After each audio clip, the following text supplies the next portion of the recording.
almost a week from now ay birthday celebration na ng aking dalaga. 18th birthday celebration niya.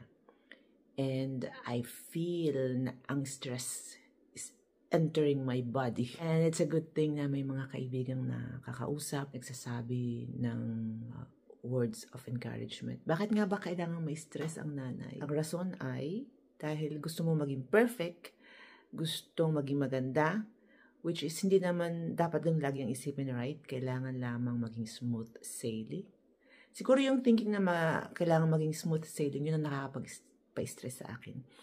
Pero kailangan kong isipin na this is a celebration ng family, friends, and I just need to be more organized.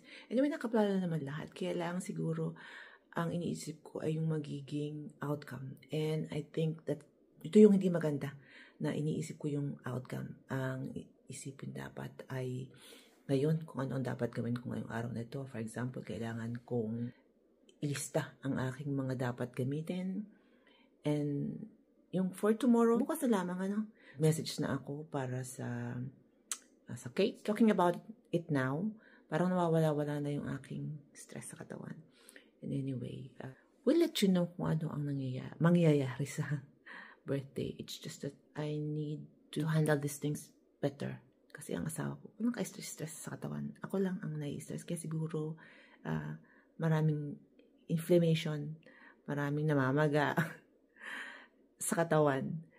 And ito yung very hard to handle na until now, I am learning to handle the stress. Kahit dapat hindi naman na-stress, diba?